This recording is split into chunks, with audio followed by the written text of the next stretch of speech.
from liftoff to landing. Drones put people in a place they've never been before.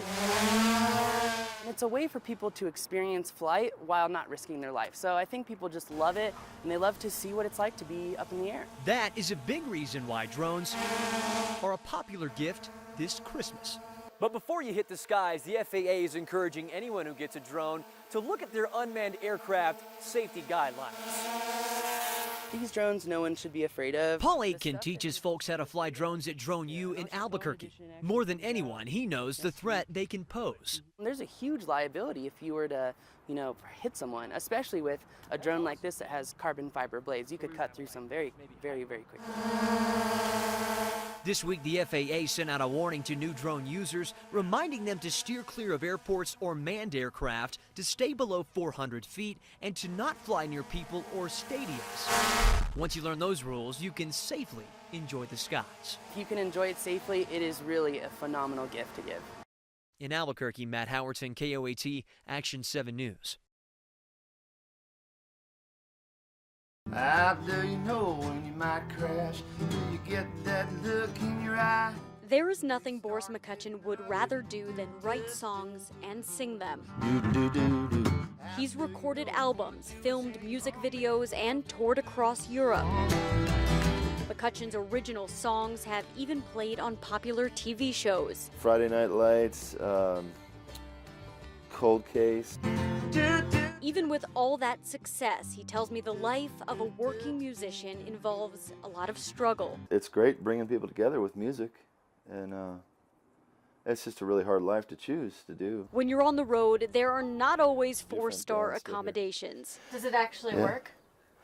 Yeah, everything works. The sink, the stove, the beds. And now that he has a family, McCutcheon says he cannot afford to play music full-time. He designs gardens to make ends meet. Do you like doing this almost as much as music? Almost. He says there's nothing like picking up this guitar and playing a song the audience loves. That's what keeps him going. Do I regret doing it for these? No, not at all. No, the best times of my life. In Albuquerque, Laura Terrain, KOAT Action 7 News.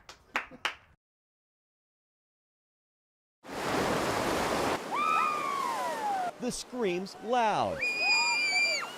The splash is big, and the fun... Yeah, let's go. It's rafting season along the Rio Grande. It was real nice. Folks are flooding in from all over, like this family from Oklahoma. I loved it. This is my first time in a kayak. I don't want to dampen anyone's spirits, but New Mexico's in a dire drought. So is the river really riding that high? Life jacket, check. Paddle, check. Raft, check. Time to ride the river with Los Rios River Runners to see for ourselves. Even with the ongoing drought here in New Mexico, you can see there's still plenty of water here on the Rio Grande. A lot of water to do some great rafting, and watch out for the big rapids too. This is my 43rd year in the rafting business. According to rafting expert Cisco Guevara, 2014 is a great year. The late snows in the spring really brought us a lot of extra water. The drought, not all that noticeable. Here in Taos, we're kind of in a little micro, our own little area. In fact, Cisco's more concerned with what's going on upstream. When they take out 96% of the river in Colorado, it definitely affects us down here, drought or not. But even with lots of straws in the water, Cisco's still smiling. It's fun. I mean, it is a blast. And for good reason. Rafting recreation along the Rio Grande is nothing but raging. Matter of fact, we're going to come back tomorrow. I think tomorrow we're going to do a little bit lower down, which is a little more rapids. Reporting from the Taos Gorge, Byra Morton, KOAT Action 7 News. Hello.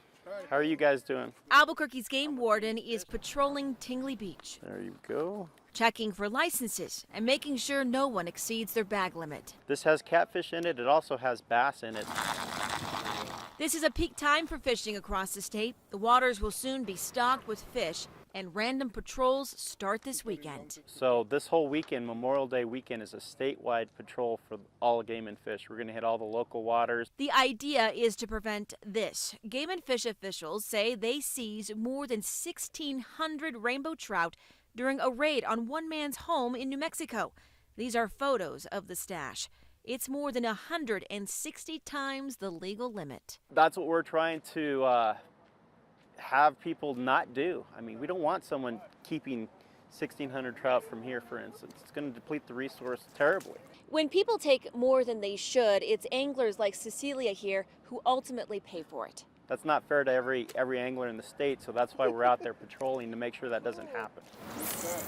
It costs tens of thousands to keep our waters stocked with fish. If someone is greedy, Game and Fish says they're essentially stealing and can be fined, maybe even go to jail. If someone decides to cast a reel without a license, they're ripping off the state.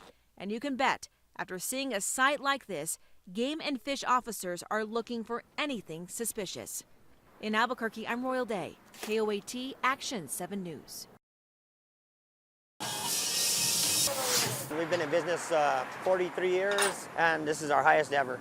Esteban Ortega buys propane for his family's business. I mean, let me tell you, in the summer, we were selling it for $1.65. The price right now, $2.60 a gallon. If you use it to heat your home like Christine Garcia, it scares me. She came from Laguna, where the price is $4.65 a gallon. The majority of people that buy propane out there use it for heating.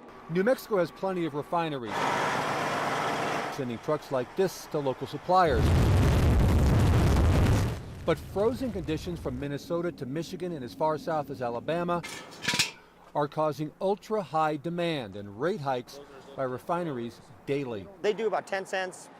It was doing 10 cents a day, and then Friday, 25 cents, and they're projected today like about 50 cents. What stings here is severe elsewhere. In Wisconsin, we're told propane is going for $7.10 a gallon. There's no real cause for it. The industry blames everything from refineries and pipeline maintenance to seasonal demand. It's not that it's gouging, but they know they could get it because they're trucking it from here across the country.